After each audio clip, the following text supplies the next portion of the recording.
Mes chers nouveaux abonnés, mes chers abonnés, mesdames, messieurs, peuple congolais, chers membres de la diaspora, individuellement et collectivement, du nord au sud, de l'est à l'ouest et au centre, tant au niveau citoyen qu'intellectuel, politique, militaire, religieux et ou spirituel, voici le résumé du décor et de l'envers du décor.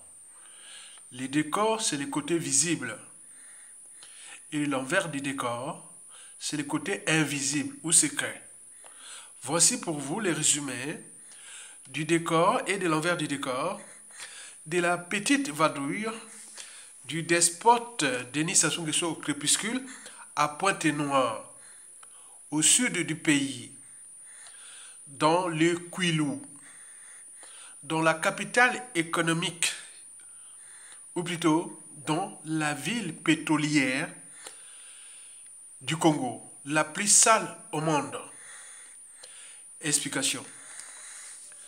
Vous le savez que le despote Denis Sassou Nguesso à Boyamindele, on l'appelle l'ogre des bords de la Lima, qui n'a laissé sur les routes du Congo que des cadavres de tout âge, dans les rivières, dans les villages, dans le fleuve Congo, etc.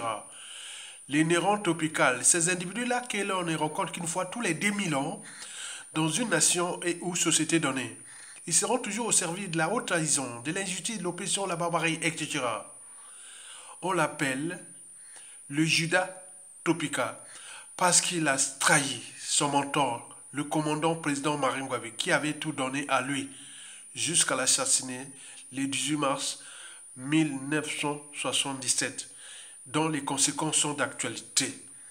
Le despote Denis Sassou Nguesso, l'homme de la France-Afrique, par translation de la France. Et qui dit France, c'est l'ordre occidental. Vous le savez très bien que le despote de Denis Sassou Nguesso est aujourd'hui avarié, inutile et partout à l'échelle nationale, mais également à l'échelle de la France-Afrique. Au regard du contexte déjà anti-France-Afrique à l'échelle de notre pays et à l'échelle continentale, et notamment au niveau de la zone d'Afrique francophone. Partout, on veut chasser la France du continent. La France-Afrique, on en parle. Au regard aussi des enjeux entre l'Occident et le Sud global, la France-Afrique devient quelque part le mouton noir de l'Occident. Mais le problème, c'est que pour la France-Afrique, Denis Sassou Nguesso est certes avarié, mais le problème, c'est que depuis déjà le coup d'État sanglant France-Afrique du 5 juin au 15 octobre 1997, qui avait déjà coûté la vie à 30 000 Congolais, suivi des opérations moins barrées de 400 000 morts, et depuis, les crimes de sang, de masse et ou des assassinats ciblés, des disparitions suspectes et ou forcées, etc., etc. Mais depuis, Sassou est certes avarié, il est inutile, mais on lui tient. Mais pourquoi? Parce qu'il y a déjà des règlements politiques et militaires dans la partie nord du pays, et notamment dans la Kivette aussi, avec les cas André Okombi Salsa, le ministre André Okombi Salsa et le général Jean-Marie Michel Mokoko qui croupissent en prison. N'oublions pas tous les officiers qui les avaient aidés au coup d'État, les officiers nordistes, et qui ont été tous assassinés par Sassou Nguesso. Mais n'oublions pas les contentieux historiques dans le Sud, qui, depuis le coup d'État, là, c'est 2 tiers des sudistes, la population du Sud Brazzaville à Pointe-Noire, qui en ont payé le prix de cette France-Afrique.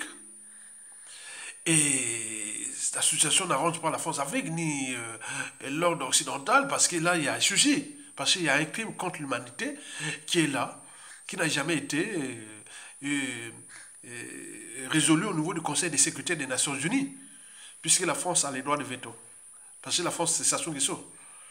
N'oublions pas que historiquement, depuis déjà l'indépendance, aucun président de fait et ou de droit congolais n'avait laissé faire à la France ou la France-Afrique En commençant par les premiers présidents Youlou, passant par Massamba Deba, Marien Gwabi, Yombi Opango, le professeur Pascal Lissouba. Il n'y a eu que Sassou Nguesso qui a laissé libre cours à la France de faire ce qu'il voulait, ce qu'il a fait.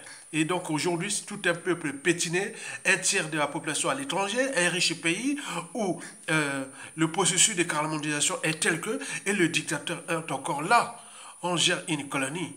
Une colonie est faite pour être exploitée. Au regard de tout ce qui s'est passé depuis le coup du Noir, en passant par l'esclavage, la colonisation, aujourd'hui la France-Afrique. Donc trouver quelqu'un de type Sassou Nguesso devient problématique.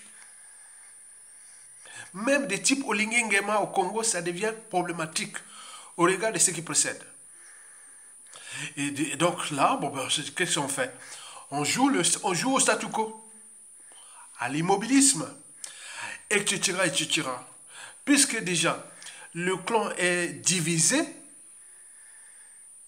on ne peut pas trouver, il n'y a pas de consensus dans le clan pour trouver quelqu'un et pour remplacer Sassou Nguesso. D'autant plus que l'opinion nationale n'en veut plus de ce clan Mboshi au pouvoir. Et qui va trouver avec l'histoire des tribus, des points, des choses comme ça. Donc c'est compliqué pour la France de trouver un Olingi Nguema où ils disent début caca et autres, sans qu'on arrive dans une cascade de coups d'État ou d'instabilité et autres que juste à ce qui arrive, comme c'était passé au Burkina Faso, d'Amiba, puis arrivé d'Ibrahim Traoré. Donc ce risque est élevé. La France-Afrique, pour les intérêts privés. Donc vous savez que la chute d'un dictateur apporte toujours le chaos dans le pays. Pour ceux qui travaillent avec les tyrans, sont obligés de les protéger pour aussi éviter les chaos. Donc il y a beaucoup d'intérêts privés qui sont là, qui depuis le coup d'État, le pays là n'est plus aux mains des Congolais, mais aux mains des étrangers et du clan. Et jusqu'à combien de temps encore? Et n'oublions pas les secrets qui, entre eux, depuis les assassinats du commandant Marien Gwabi jusqu'à nos jours, ils ont entre eux, cette oligarchie politico-affairiste congolaise, avec les enfants, petits-enfants, ils ont des secrets à cacher, et donc ça crée quelque chose qui fait qu'ils jouent au statu quo à l'avantage du despote. Donc, d'où l'intérêt pour nous d'éveiller les consciences que voilà la situation. Mais ce qui est grave, c'est que le despote a 84, 85 ans, il est malade, il est là, il joue à la vadouille. Ça, c'est bien pour lui. Mais voilà, qu'est-ce qui va se passer après? Voilà pour le décor et l'envers du décor de la petite visite du despote 5 étoiles France-Afrique au Crépuscule dans la ville pétrolière de Pointe-Noire. Donc vous devez en tenir compte de ça. Et pourquoi nous devons examiner cette visite? Parce que pour 3 raisons. D'abord que l'ignorance est la pire des souffrances, le savoir et la connaissance vous libèrent. Et 2, qu'avant chaque changement majeur, précède toujours la révolution des idées, la révolution intellectuelle. Et toi, en tant que citoyen, on a ses droits et devoirs d'agir en permanence. Seule la lutte libère. Je vous informe par ailleurs que depuis 2015, c'est-à-dire depuis la fin dans la Bouenza, dans le sud du pays, et notamment à Madingo, de ces municipalisations empoisonnées, chères au despote Denis Sassou Nguesso et à son sinistre neveu grand voleur, Jean-Jacques Bouillard. Il faut vous rappeler que les vadrouilles, qu'elles soient petites ou grandes, ne sont pas aménageables. Les vadrouilles du despote Denis Sassou Nguesso, qu'elles soient petites ou grandes, ne sont pas aménageables. C'est-à-dire qu'elles sont humiliables. C'est-à-dire qu'elles n'ont jamais changé. Et pour cause, voici pour vous la répartition statistique, géographique et le sens et signification de ces vadrouilles depuis déjà 10 ans. D'abord, la répartition géographique et statistique de ces vadrouilles, c'est-à-dire des promenades, vacances, des sorties, des diversions, de tout ce qui est à la Concorde, à l'échelle nationale et ou à l'étranger. Il prend les avions, tout ça, il se pavane par-ci par-là. En effet, sur 100% de ces vadrouilles, depuis 10 ans, sur différentes échelles, au pays comme à l'étranger, voici ce que j'ai pu constater pour vous, notifier pour vous. Le despote Denis Sassou Nguesso passe l'essentiel de son temps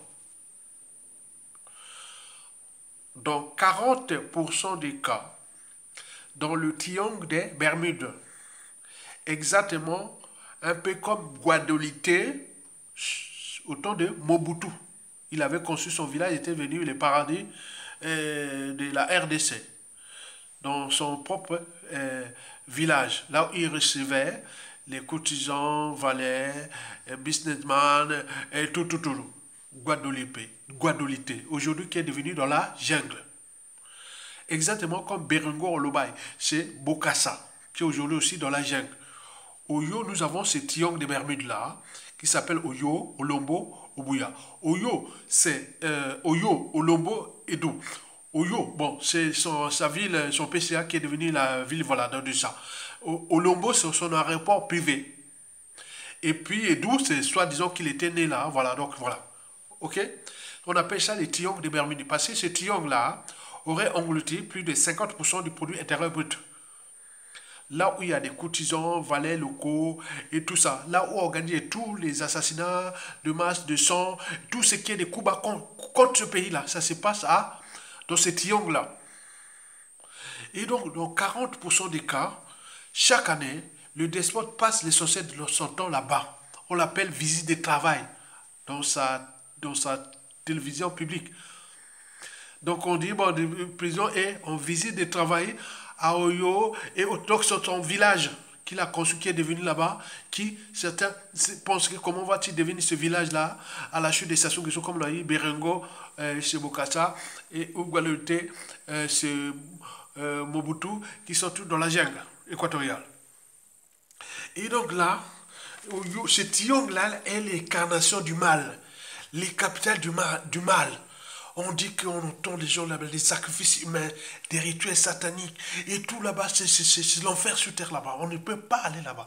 Si bien que certains pensent qu'à la chute des Sassou, cet endroit-là doit être mis sous l'état de siège, comme il a siégé le pouls depuis 25 ans. Le triangle de Bermude là sera assiégé aussi pendant 25 ans, voire parce qu'il y a des cimetières là-bas, où se cachent les lingots d'or, beaucoup de choses sont là-bas. Donc il faut en tenir compte de ça. Le futur, c'est justement le passé et le présent qu'on ignore. Et donc, c'est pour cela que le despote, donc, s'il y a 10 jours, 4 jours, il est là-bas. Qu'est-ce qui va là-bas? Parce qu'il y a des palais, il y a des gens qui viennent de partout le monde entier. Il y a des gens qui, ici, en hiver, et ils vont passer l'été là-bas, dans ces palais, les valets, les courtisans, et tout ce monde-là, les mafias, les barbous et tous ceux qui travaillent pour le compte du régime. Surtout qu'ils ont leur aéroport international privé d'Olombo. Et donc vous avez tout ça, donc ce triangle-là, 40%. Il reste 20%. 20%, il passe dans la ville capitale, Brazzaville. Et 25% à l'étranger. Et seulement à l'étranger, puisqu'on l'appelle grand pigeon voyageur. Et seulement 10%, il vient à Pointe-Noire, là où il est. Et il ne reste que 5% sur l'ensemble du territoire.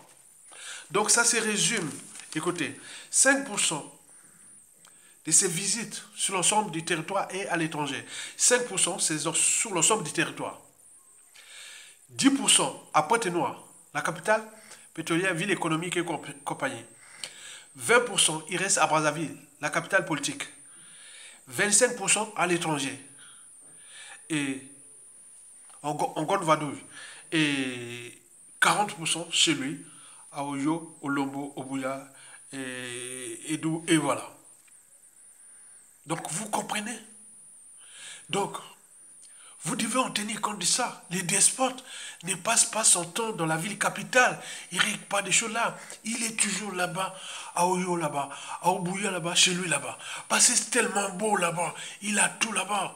Il a construit les lieux de villégiature, de pêche, de chasse, de tout ça. Il vit sa vie. Au moment où 97% de la population est dans la merde, l'éducation est par terre.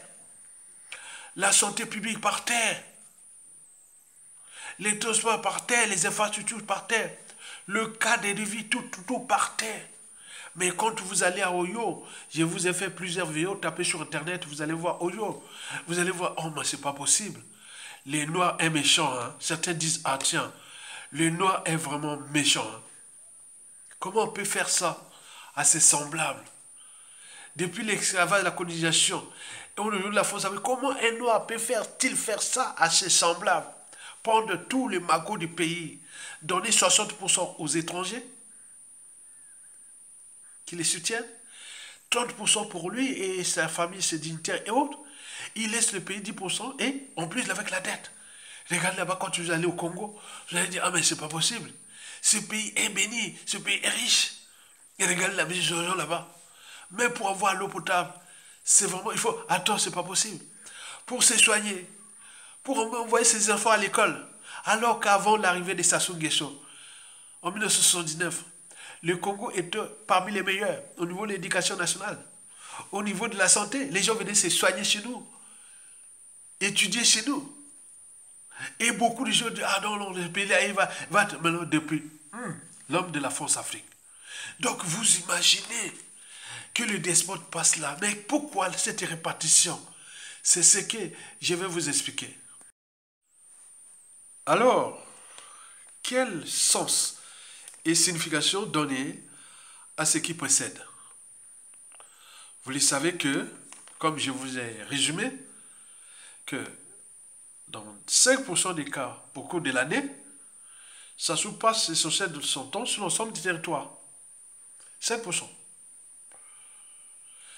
10% dans la ville capitale économique, pétrolière et autres. 20% dans la ville capitale, Brazzaville, capitale politique.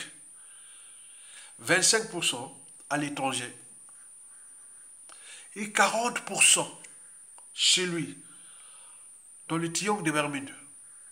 Alors, quel sens et signification donner à ce qui précède? Et où à cette répartition statistique géographique de ces vadrouilles? D'abord, le sens. Vous le savez que 25%, dans 25% des cas, il passe l'essentiel de son temps à l'étranger, dans les forums, salons, investitures,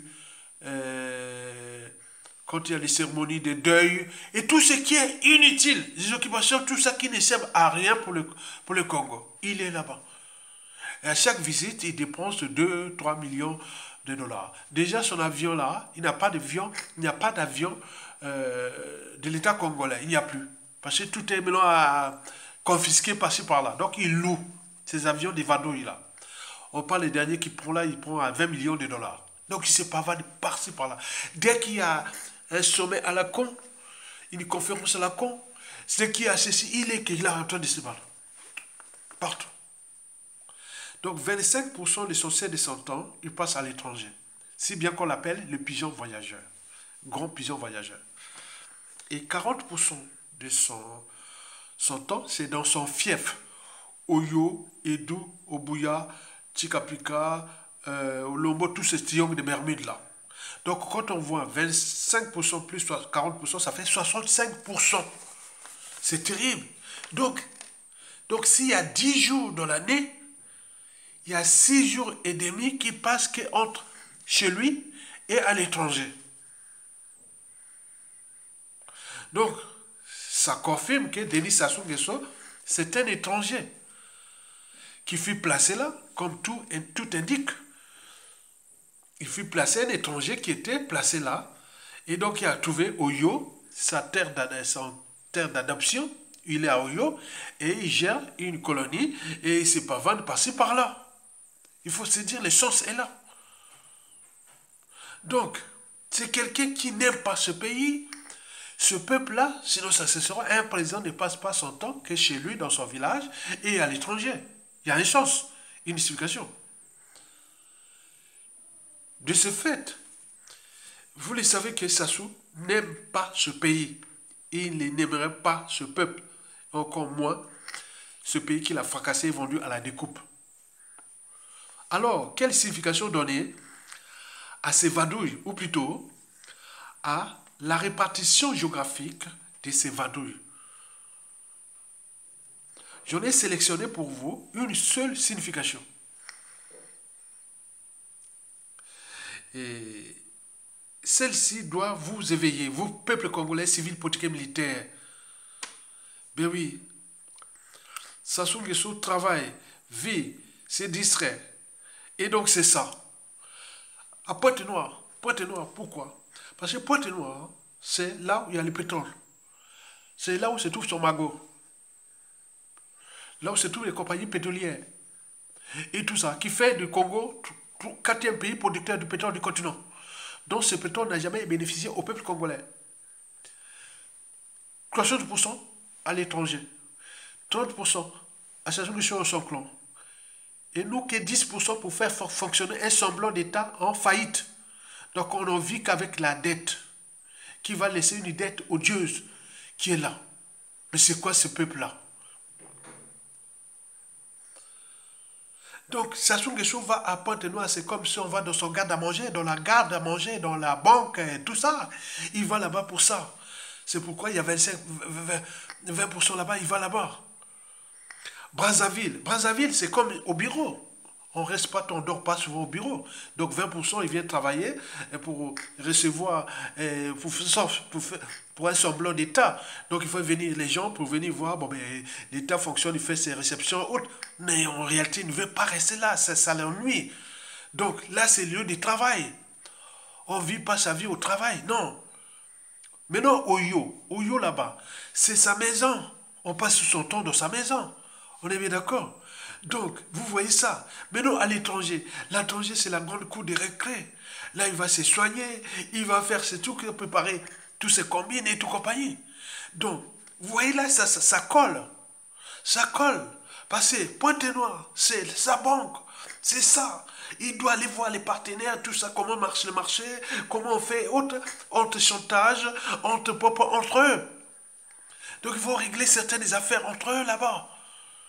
Après Brazzaville, bon, ben, là où il y a un bureau, et soit disons la capitale politique, mais il vient régler des choses vraiment pas, voilà, pas pour le pays ni pour le peuple, c'est pour lui. Et après, bon, ben, les temps, il est à Oyo, dans ses palais, avec ses étangs, ses ranches, et tout, il a construit ses ranches là-bas. C'est vraiment, c'est jamais vu. Hein. C'est bien que cet endroit-là sera maudit pour l'éternité. À la chute de Sassou Nguesso, comme fait Berongo ou chez Bokassa et au Guadeloupe, c'est Mobutu. Jamais 203 à l'essai d'Afrique centrale.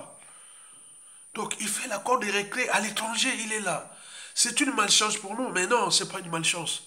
Donc c'est à nous de comprendre ça et d'analyser les choses. Parce que depuis 1997 à nos jours, les déclassements généralisés de la population de toutes catégories socio-professionnelles et tous ceux et celles qui ont été forcés à l'exil, certains avaient des biens, des terres et autres, ils ont tout perdu.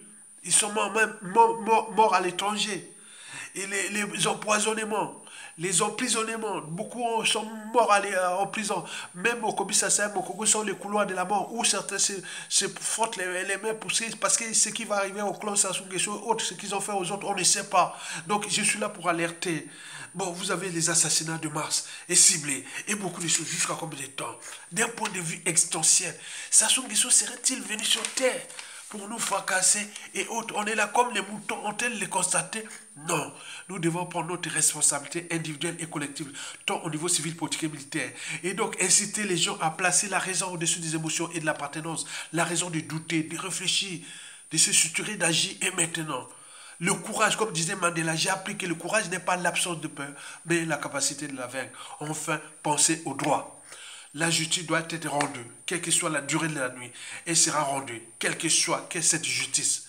Donc, vous devez vous préparer individuellement à ça. Tokolonga et préparez-vous. Merci beaucoup. Bon vos peuple congolais. Likez, partagez et soutenez la résistance Tokolonga. À bientôt. Bon vos peuple congolais.